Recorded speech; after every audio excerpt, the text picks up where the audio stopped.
राम सूरत कुमार जी, माननीय मंत्री मद्य निषेध उत्पाद एवं निबंधन विभाग श्री सुनील कुमार जी, माननीय मंत्री ग्रामीण कार्य विभाग और वैशाली जिले के प्रभारी मंत्री श्री जयंत राज जी, माननीय मंत्री अल्पसंख्यक कल्याण विभाग सह प्रभारी मंत्री सीतामढ़ी जिले जनाब मोहम्मद जमा खान साहब,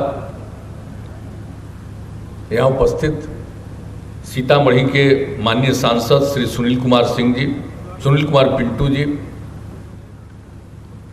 वैशाली की माननीय सांसद श्रीमती वीना देवी जी, सुरसंड के माननीय विधायक श्री दिलीप राय जी, रूनी सैदपुर के माननीय विधायक श्री पंकज कुमार मिश्रा जी, बरुराज के माननीय विधायक श्री अरुण कुमार सिंह जी, विधान परिषद के माननीय सदस्य श्री देवेश चंद्र ठाकुर जी, विधान परिषद के माननीय सदस्य श्री रामेश्वर महतो जी, माननीय पूर्व सांसद राम कुमार शर्मा जी, माननीय पूर्व मंत्री श्रीमती रंजू गीता जी, माननीय पूर्व मंत्री श्री मनोज कुशवाहा जी, माननीय पूर्व विधायक श्री महेश्वर प्रसाद यादव जी, माननीय पूर्व विधायक जनाब सरफुद्दीन साहब, माननीय पूर्व विधान पार्षद श्री दिनेश कुमार सिंह जी और इस समाज सुधार अभियान में उपस्थित सभी सम्मानित नेतागण, जनप्रतिनिधिगण, मेरे प्रिय साथियों, यहाँ उपस्थित बिहार के मुख्य सचिव श्री त्रिपुरारी शरण जी, बिहार के विकास आयुक्त जनाब आमिर सुभानी साहब, बिहार के पुलिस महानिदेशक श्री एस.के. सिंघल जी, गृह विभाग के अपर मुख्य सचिव श्री चैतन्य प्रसाद जी, मद्य निषेध उत्पाद एवं निबंधन विभाग के अपर मुख्य सचिव श्री के पाठक जी, पर्यावरण वन एवं जलवायु परिवर्तन के प्रधान सचिव सह मुजफ्फरपुर जिले के प्रभारी प्रधान सचिव श्री दीपक कुमार सिंह जी, ग्रामीण विकास विभाग के प्रधान सचिव सह सीतामढ़ी एवं शिवहर के प्रभारी प्रधान सचिव श्री अरविंद कुमार चौधरी जी, तिरहुत के प्रमंडलीय आयुक्त श्री मिहिर कुमार सिंह जी, सूचना एवं जनसंपर्क विभाग के सचिव श्री अनुपम कुमार जी, सहकारिता विभाग के सचिव और वैशाली जिले की सचिव प्रभारी सचिव श्रीमती वंदना प्रेयसी जी, मुख्यमंत्री के ओएसडी श्री गोपाल सिंह जी,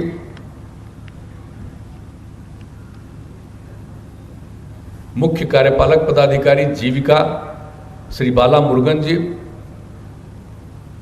तिरहुत के पुलिस महानिदेशक श्री गणेश कुमार जी, मुजफ्फरपुर के जिलाधिकारी श्री प्रणव कुमार जी, सीतामढ़ी के जिलाधिकारी श्री सुनील कुमार यादव जी, वैशाली के जिलाधिकारी श्रीमती उदित सिंह जी, शिवहर के जिलाधिकारी श्री सज्जन आर जी, मुजफ्फरपुर के वरीय पुलिस अधीक्षक श्री जयंत कांत जी, सीतामढ़ी के पुलिस अधीक्षक हरकिशोर राय जी, वैशाली के पुलिस अधीक्षक मनीष कुमार जी, शिवहर के पुलिस अधीक्षक संजय भारती जी, और इस कार्यक्रम में अपना अनुभव साझा करने वाली जीविका की दीदियाँ श्रीमती मोइली देवी जी, श्रीमती पूजा देवी जी, मोहतरमा रूबीना खातून जी, श्रीमती पूनम देवी जी, श्रीमती रिंकू देवी जी, सभी विशिष्ट अतिथिगण, प्रिंट एवं इलेक्ट्रॉनिक मीडिया से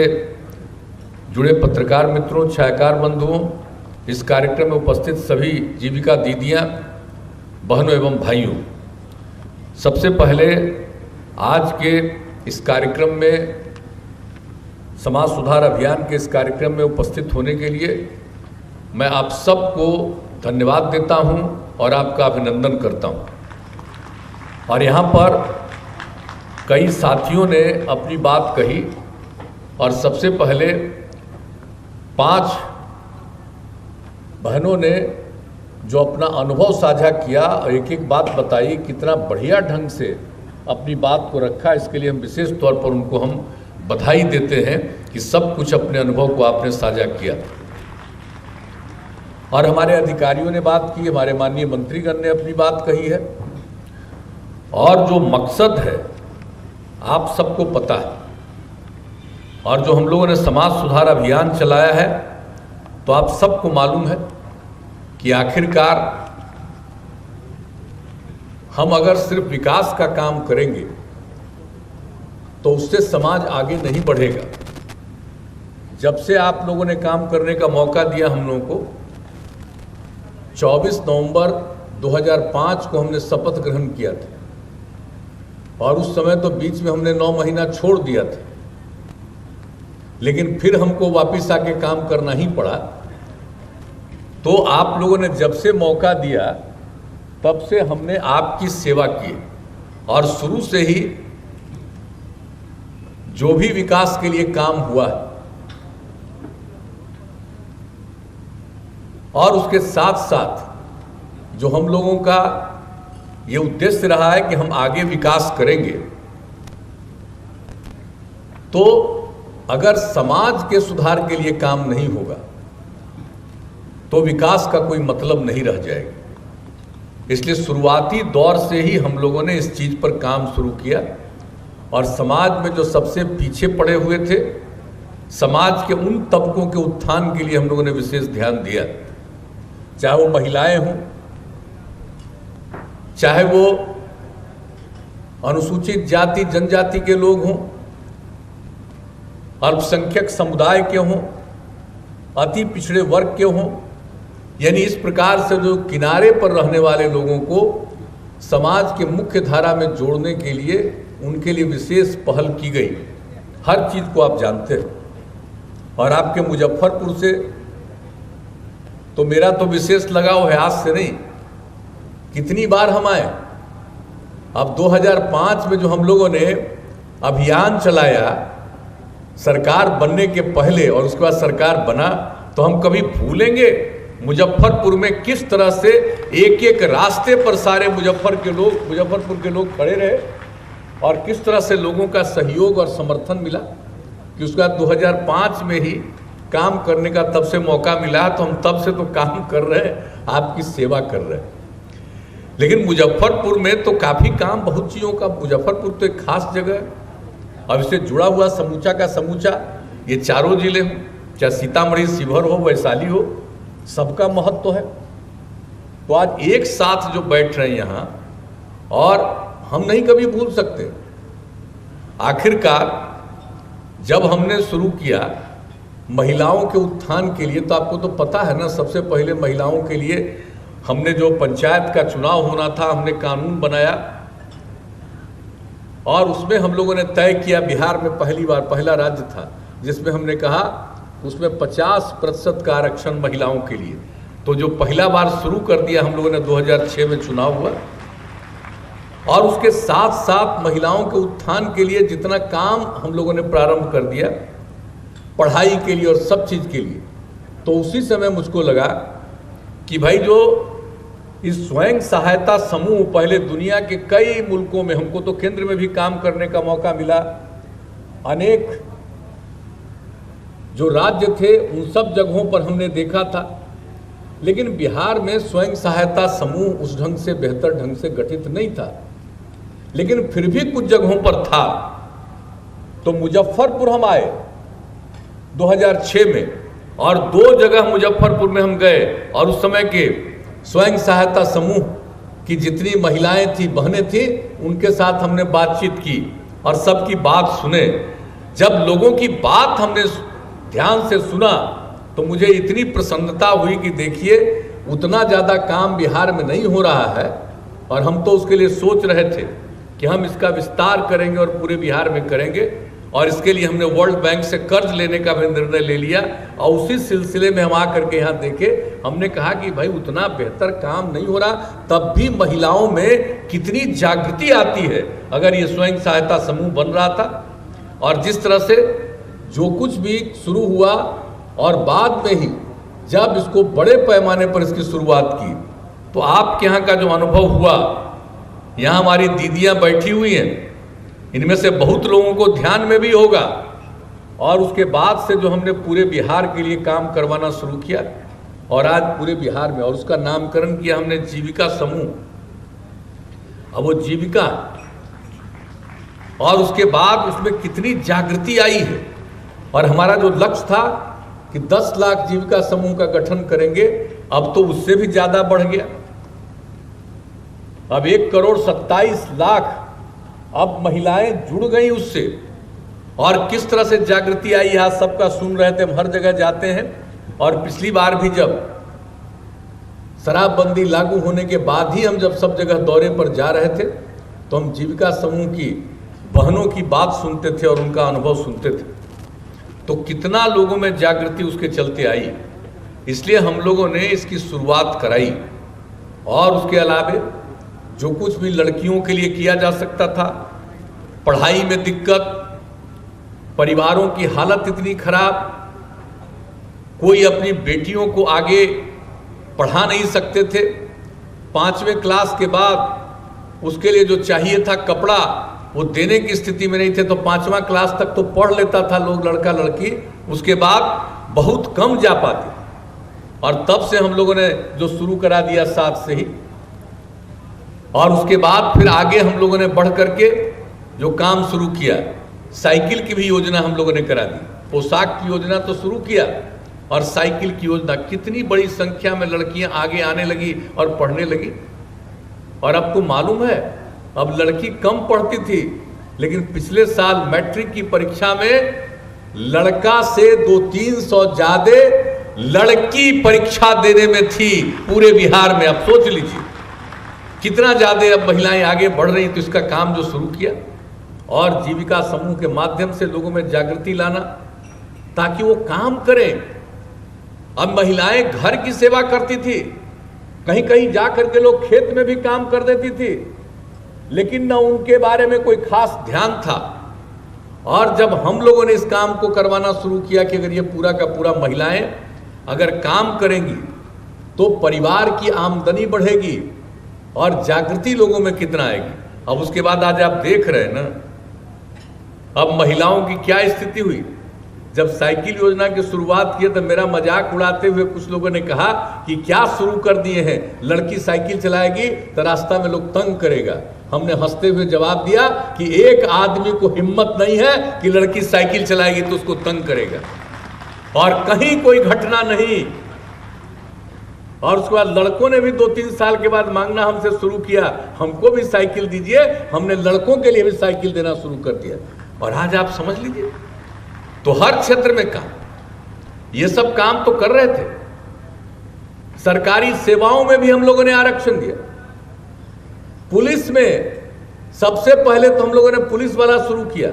और आपको मालूम है कि पुलिस बल में जितनी महिलाएं अब बिहार में है, उतना प्रतिशत देश के किसी भी राज्य में नहीं है पुलिस में उतनी महिलाएं। अब आप सोच सकते हैं, अब महिलाएं जो बिहार में बढ़ रही है और पुलिस में भी उनकी संख्या कितनी बढ़ रही है। सरकारी सेवाओं में तो बढ़ रही है, पढ़ाई में तो बढ़ रही है।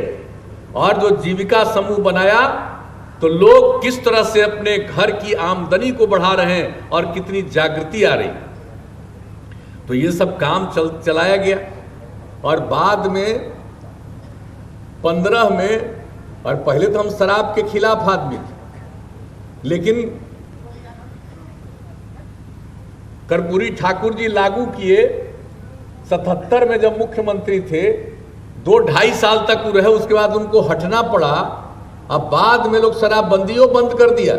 तो हम लोगों को लगता था कि भाई शराबबंदी लागू करेंगे फिर न कहीं कोई गड़बड़ सड़बड़ करे। मन तो कर रहा था और 11 से अभियान चला रहे थे, लेकिन लग रहा था कि जरा इसको और जागृति लाएं, पूरा करें। ये सब काम करते रहे। और एक बार जब 2015 में आप ही का मीटिंग था दिल्ली में, वह दिल्ली पटना में, और पटना में जब हम बोल रहे थे आप लोगों के बीच में, महिलाओं के बीच में, आजीविका समूह की लोग थी, तो जब हम अपनी बात बोल करके बैठ रहे थे तभी नीचे से आवाज उठाना शुरू कर दी श्री कृष्ण मेमोरियल हॉल पटना में, और सब आवाज उठाने लगी शराबबंदी का। हम तो बैठ रहे थे तो हमको लगा कि बोल रही है शराबबंदी, तो अन्य जो नेता लोग बैठे हुए थे हमारे साथ, मंत्री, हमने पूछा कि क्या बोल रहे थे, कहा शराबबंदी बोल रही। वापिस आकर के हमने ऐलान कर दिया कि भाई अगली बार अगर सरकार बनी तो निश्चित रूप से हम लोग इसको लागू करेंगे। अब वो जुलाई महीने की बात है, 9 जुलाई महीने की बात थी, और उसके 3-4 महीने के अंदर चुनाव होना था नया। और जब अगली बार फिर 15 में लोगों ने वोट दे करके बना दिया, तो जैसे ही सरकार बनी तो जो 26 तारीख को हम लोगों ने शुरू किया था, इसके लिए अभियान चलाना शुरू किया था 11 से ही, तो उसी समय से ये शुरू हुआ। और लोगों की जो मांग थी तो वही 2016 में ही हम लोगों ने, तो 2015 में ही हम लोगों ने इसकी शुरुआत करा दी नवंबर महीने से, और पूरी जागृति आई। और उसके बाद 1 तारीख से 1 अप्रैल से हम लोगों ने इसको लागू किया। लेकिन उस समय जो लागू किए थे कि सब जगह देसी शराब और देहाती इलाके में विदेशी शराब भी बंद, और बड़े शहरों में जो नगर निगम और नगर परिषद था, इन 2 जगहों पर हम लोगों ने विदेशी शराब को जारी रखने का निर्णय लिया था। हम लोगों को लगा कि गांव में इतना अभियान चलाए हैं, शहर में अभियान नहीं चलाए हैं, तो अभी कुछ कहना उचित नहीं है, बाद में देखेंगे।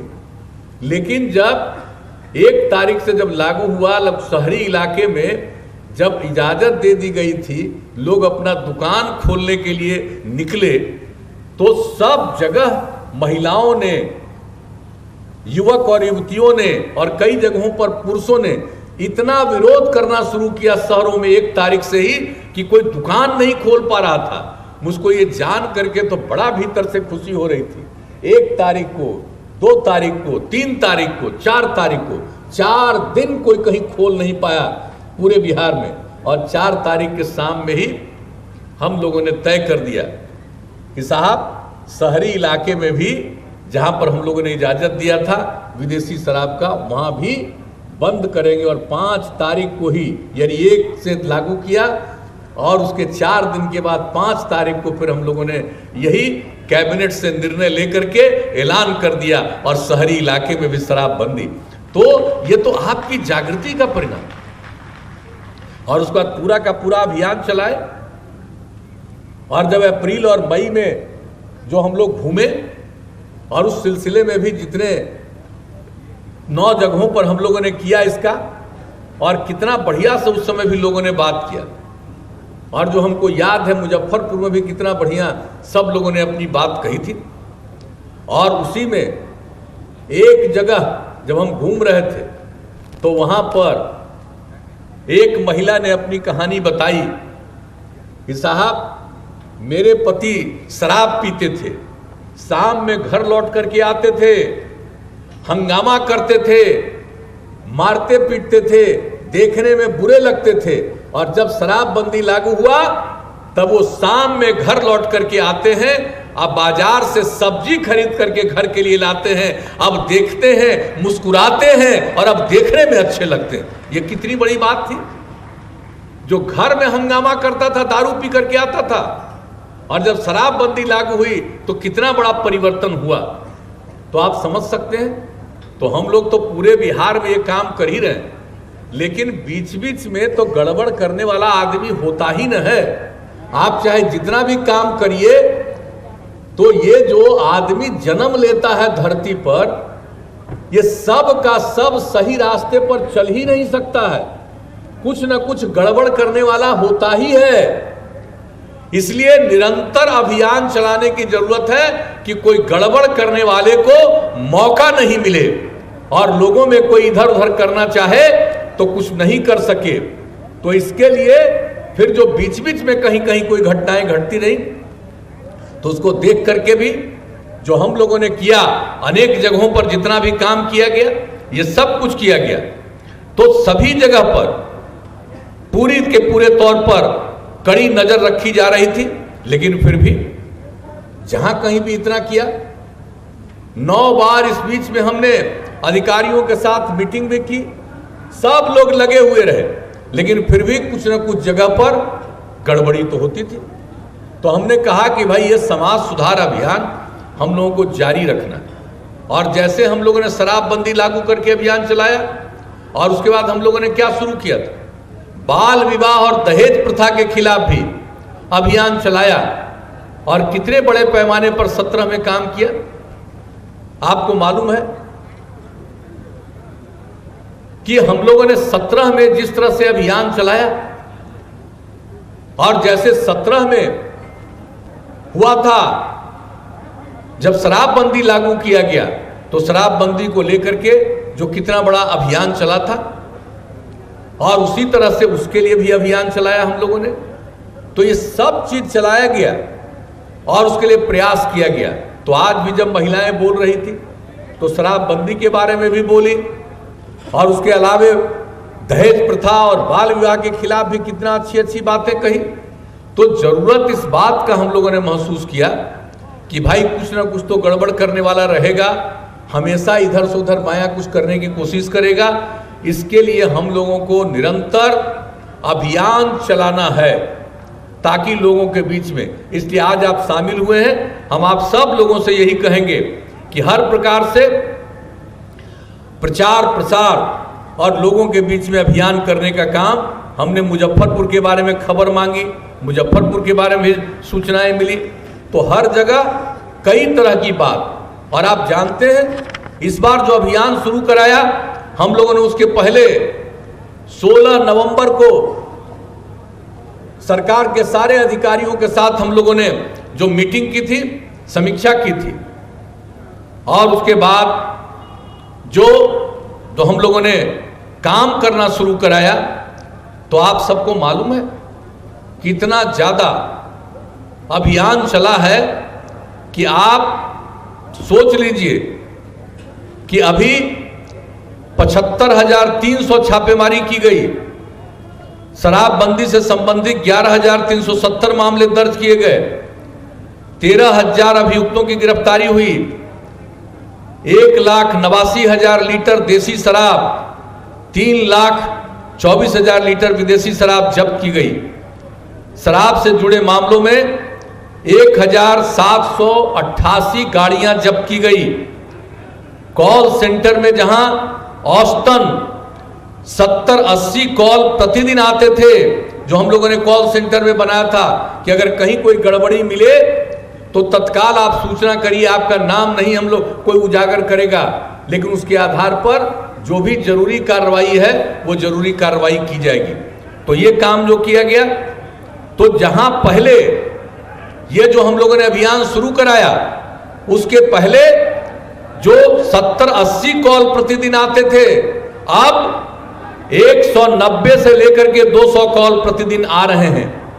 अरे आप लोग क्या कर रहे हैं भाई, ये क्या कर रहे हैं आप लोग? फोटो ये मीडिया वाले किधर जा रहे हैं?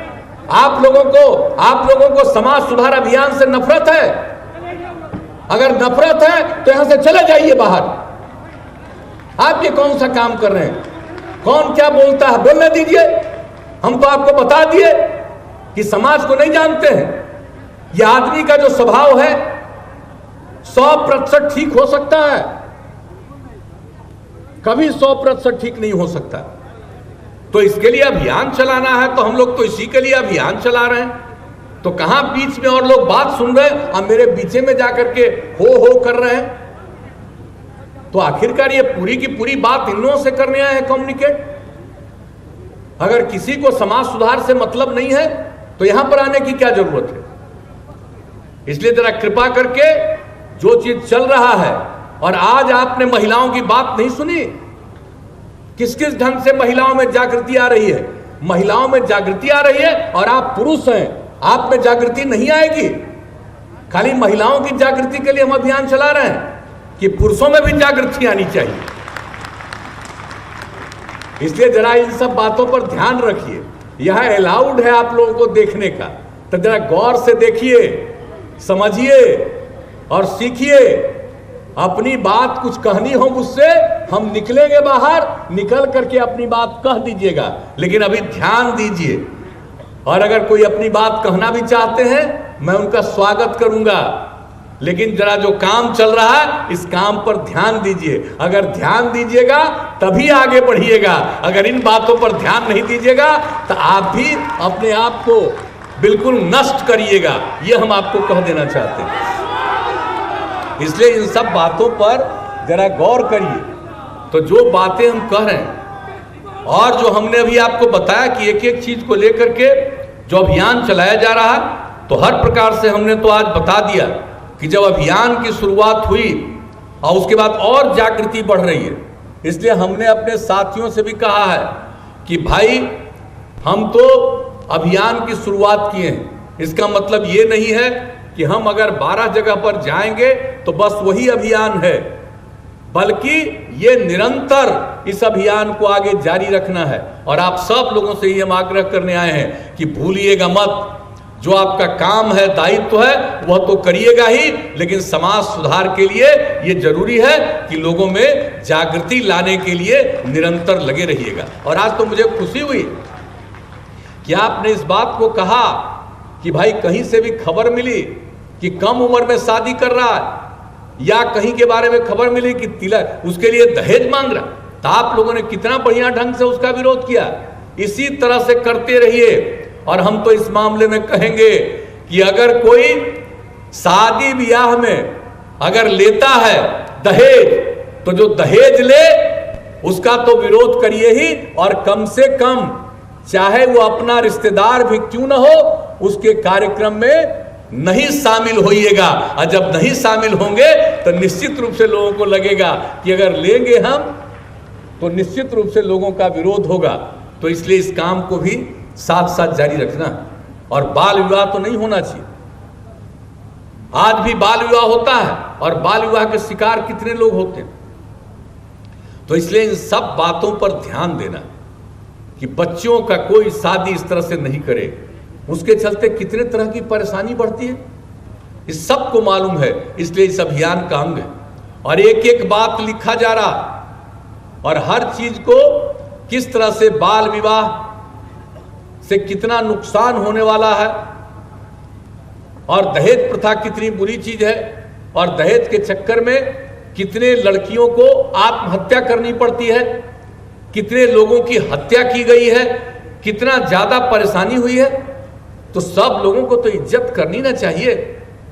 और महिलाओं की इज्जत अगर कोई नहीं करेगा तो इससे बढ़कर के गलती और क्या बात है। कोई भी आदमी, पुरुष हो या स्त्री, अगर जन्म लिया है तो बिना महिला के, बिना अपनी मां के उसका जन्म हुआ है। इसलिए अगर महिला नहीं होगी तो आप हम कोई आते क्या धरती पर। इसलिए तो सबसे बड़ी चीज है कि महिला की आप उपेक्षा नहीं कर सकते।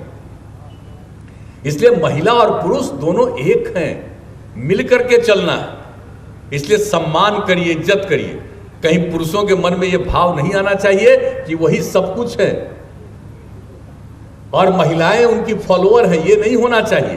दोनों को मिलकर के रहना चाहिए। आखिर क्या बात है, हमने 50% का आरक्षण क्यों, जिसकी चर्चा किया इसलिए किया कि जरा पुरुष और स्त्री सब लोग समझें, ठीक से समझें कि मिल करके चलेंगे। आज महिलाओं की जागृति के चलते ही समाज आगे बढ़ रहा है और विकास का भी काम हो रहा है। इसलिए इन बातों को कभी नहीं भूलना चाहिए और हमेशा शराबबंदी के लिए और बाल विवाह और दहेज प्रथा, इसके खिलाफ निश्चित रूप से अभियान चलाना चाहिए ताकि लोगों में जागृति आए। और अब तो जानते हैं, अभी तो हमने उदाहरण दे दिया आपको, कितना हमने अभियान चलाना शुरू किया और उसमें कितने लोग पकड़ा गए। सब कुछ हो रहा है तो चल ही रहा है, लेकिन भाई कुछ तो अब आपको मालूम है कि ये जो बाहर से आता, अभी भी बताया, अब सीतामढ़ी भी है तो हम तो सब अधिकारियों कहेंगे बगल से जो आता है, बता रही थी अभी, इधर उधर से कोई घूम करके कहाँ से कोई चीज ले आएगा, गड़बड़ करेगा, बता रही थी। तो इन सब चीजों पर इसलिए तो हमने तुरंत कहा आप लोगों को कि भाई सुन रहे हैं ना, सारे अधिकारियों को हमने कहा कि आज जो बोल रही है तो सुन रहे हैं ना कि किस तरह से आता है, एक एक चीज पर नजर रखिए। तो वो तो अभियान चलाना ही है और साथ साथ प्रशासन को, पुलिस को, सब लोगों को इस मामले पर पूरे तौर पर नजर रखना। और जो भी अभियान चलाया जा रहा, ये बहुत लोग तो समझते नहीं कि साहब ये कितनी बुरी चीज़ है। बहुत लोग तो कहते रहते हैं कि भाई शराब वाले पर इतना ज़्यादा काहे कर रहे हैं, बाहर से कोई आना चाहता है तो आने दीजिए। तो हमने तो कह दिया बाहर का तो कोई अलाउड नहीं है, फालतू बात है। जिसको पीना है यहाँ तो नहीं आ सकता। और कितना शुरू में कह रहा था, बहुत लोग कह रहा था कि पर्यटन में कमी आ जाएगी, बाहर के लोग जो आते हैं उनकी संख्या कमी होगी। लेकिन हमने बता दिया कि जब शराबबंदी लागू हुए तो पर्यटकों की संख्या और बाहर से आने वालों की संख्या पहले की तुलना में ज्यादा बढ़ गई। ये 2 बार से तो कोरोना का दौर चला है, सब सचेत रहिए। 2 साल से चल रहा है कोरोना का दौर, लेकिन आप समझ लीजिए उसके पहले 2019 तक 2 करोड़ से भी ज्यादा लोग बाहर के यात्री यहां आते रहे। तो इसलिए ये सब तो कोई बात है ही नहीं। लेकिन चंद लोग हैं, कुछ अपने को विद्वान समझते हैं, कुछ पढ़े लिखे समझते हैं, बड़ा भारी लेखक अपने को मानेगा कुछ लोग, सब नहीं, सब तो बहुत अच्छे अच्छे लेखक होते हैं, लेकिन चंद लोगों के बीच में ये सब फीलिंग कुछ होती। तो हम तो उनको यही बताना चाहते हैं और हर जगह हम ये बात कह रहे हैं। आप समझ लीजिए कि हम लोगों ने तो अभियान चलाया, लेकिन आप जरा देख लीजिए कि शराब कितनी बुरी चीज है। 2016 में वर्ल्ड हेल्थ ऑर्गेनाइजेशन ने, विश्व स्वास्थ्य संगठन ने पूरे दुनिया का सर्वेक्षण किया और 2018 में उन लोगों ने एक रिपोर्ट प्रकाशित की WHO ने। और क्या कहा उसने शराब के बारे में, शराब कितनी बुरी चीज है, कितनी बुरी चीज है। और बताया कि दुनिया भर में हर मुल्क को, हर देश को मिला करके उन लोगों ने कहा और आंकड़ा प्रकाशित किया कि पूरे दुनिया में एक साल में जितने लोग मरते हैं उसमें 30 लाख लोग शराब पीने के कारण मरते हैं। वो अपने समय के हिसाब से नहीं मरते हैं, दारू पीते हैं इसलिए उनकी मौत होती है। पूरे दुनिया में 30 लाख एक साल में। अब जरा सोच लीजिए, ये दुनिया भर का फिगर। हम लोगों ने तो बिहार में शुरू किया, शराबबंदी लागू करके और अभियान चलाना शुरू किया। तो आप जरा सोच लीजिए कि वर्ल्ड बैंक की जो रिपोर्ट आई और उसके बाद उसने क्या कहा कि दुनिया भर में जितने लोग मरते हैं एक साल में 5.3% लोग सिर्फ दारू पीने के कारण मरते हैं और 20 साल से लेकर के 39 साल के बीच के कम उम्र के लोगों की जो मृत्यु होती है, आप देख लीजिए कि 13.5 साढ़े 13% लोगों की मौत होती है शराब इस सब में। वो 20 साल से लेकर के 39 साल के बीच के उम्र वाले, ये भी उन लोगों ने प्रकाशित किया कि कितना खतरनाक चीज है। मृत्यु शराब के कारण होती है और उसके अलावे शराब के कारण मृत्यु टीबी, HIV, एड्स, डायबिटीज से होने वाले मृत्यु से अधिक। आप सोच लीजिए, इतनी गंभीर बीमारियों के कारण जिनकी मृत्यु होती है, उन गंभीर बीमारियों की मृत्यु से भी ज्यादा शराब पीने के कारण उनकी मृत्यु होती है। और आप समझ लीजिए कि उन लोगों ने पूरे दुनिया में जो सर्वे करा के रिपोर्ट दिया कि 200 बीमारी, 200 प्रकार की बीमारी शराब पीने के कारण होती है। ये उन लोगों ने रिपोर्ट दिया और उसके बाद हम उसी समय से लोगों को कह रहे हैं कि जरा इसको देख लीजिए। और क्या हालत होती है, जितना दुनिया में सुसाइड करता है, आत्महत्या करता है, 18% आप दुनिया भर का जान लीजिए, कई कारणों से लोग आत्महत्या करता है, लेकिन 18% आत्महत्या दारू पीने के कारण, शराब पीने के कारण। और उसके अलावे आपसी झगड़े, आपस में झगड़ा तो कई कारण से होता है, लेकिन दुनिया भर में आपस का झगड़ा उसका 18% शराब पीने के कारण, दारू पी करके आपस में झगड़ा करता है। ये दुनिया भर की कहानी, ये जरा जान लीजिए। और उसके अलावे जो सड़क की दुर्घटना होती, तो सड़क की जो दुर्घटना दुनिया भर में होती है, उस सड़क की दुर्घटना का कारण 27% दारू पी करके जो गाड़ी चलाते हैं वो जो दुर्घटना होती है तो दुनिया भर में सड़क की दुर्घटना का 27% शराब के कारण है। अब जरा सोच लीजिए, ये वर्ल्ड हेल्थ ऑर्गेनाइजेशन ने रिपोर्ट प्रकाशित की और कई लोग अपने को विद्वान और काबिल समझते हैं। आप जरा वो बता दें कि कैसे समझते हैं कि शराब बुरी चीज नहीं है और शराब मौलिक अधिकार नहीं है। संविधान में प्रावधान है 47 नंबर पर, यह किसी का मौलिक अधिकार नहीं है। तो जब मौलिक अधिकार आपका नहीं है दारू पीना, और दारू पीना इतना बुरी बात है, तो हम जब दारू बंदी करते हैं तो हम लोगों की बात माननी चाहिए और लोगों को भी प्रेरित करना चाहिए कि दारू बंद करो। तो इसलिए हम आप सब लोगों से अपील करेंगे कि जरा ये चीज जो हम लोगों ने प्रकाशित करवा के एक एक जगह भिजवा रहे हैं, नशा मुक्ति के कैसे क्या चीज होता है, नशा मुक्ति अभियान साथ साथ चलाइए। तो ये जो समाज सुधार अभियान के सिलसिले में हम लोगों ने कह दिया है, अब एक एक घर तक ये चीज आपको पहुंचा दी जाएगी।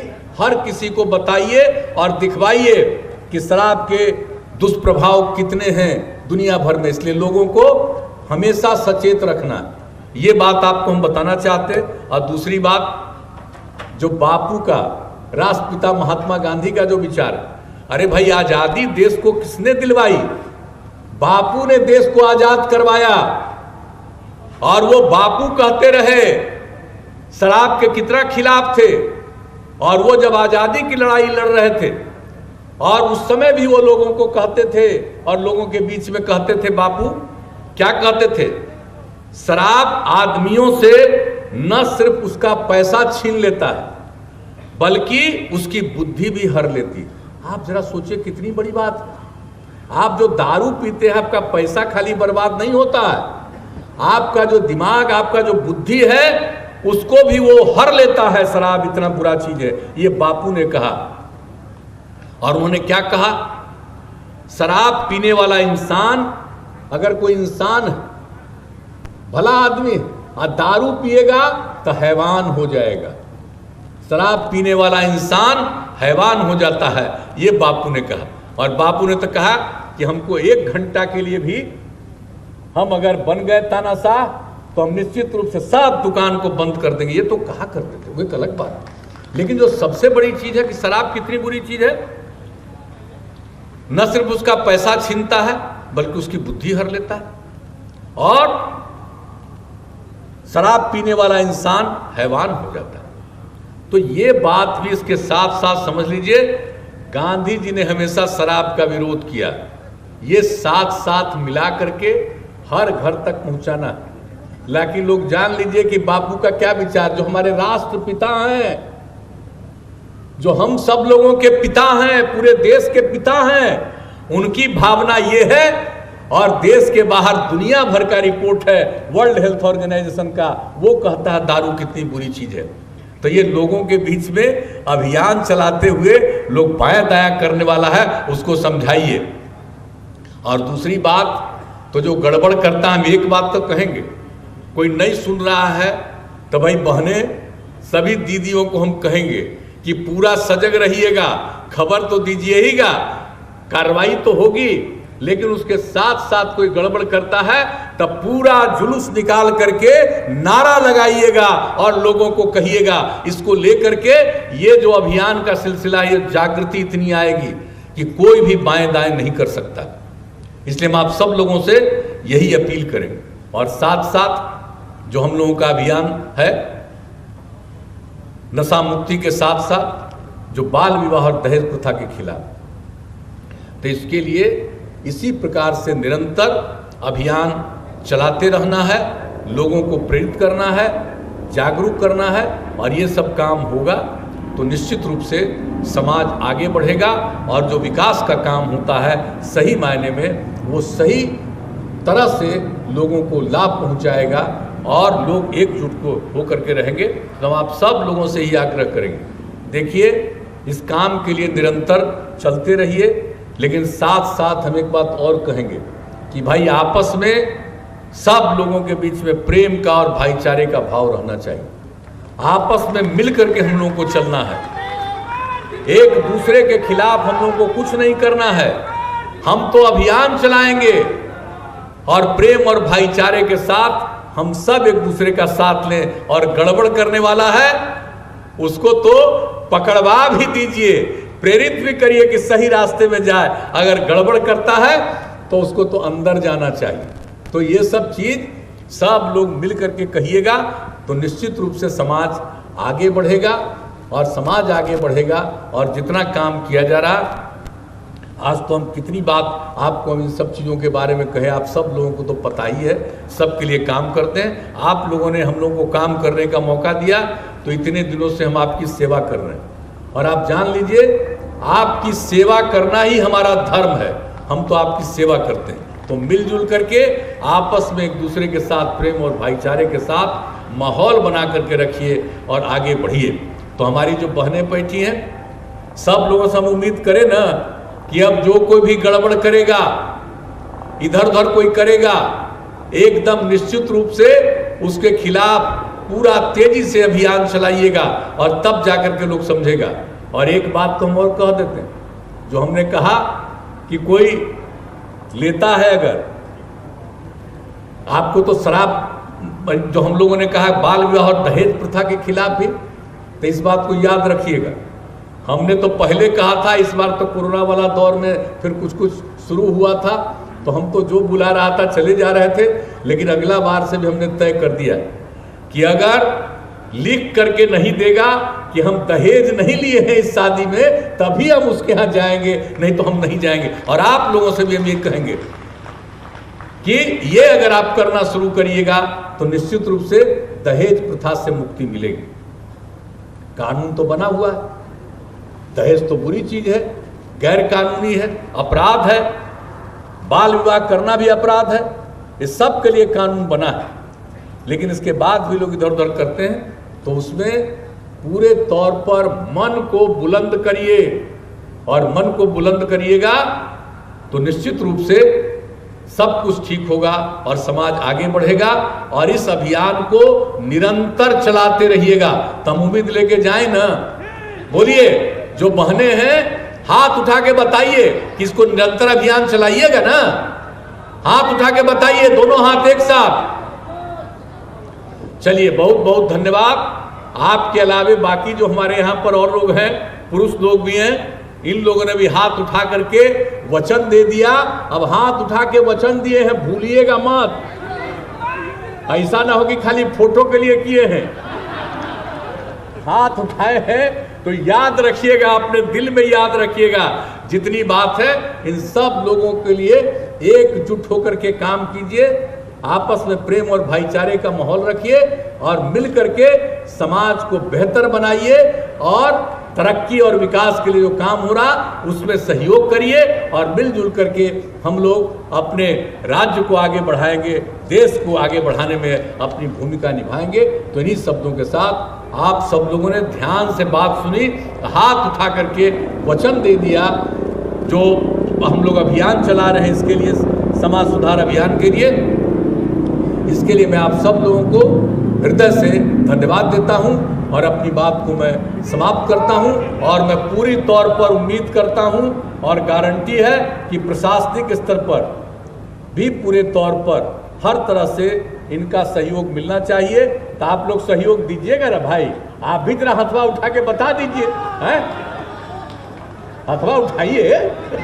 चलिए, बहुत बहुत धन्यवाद।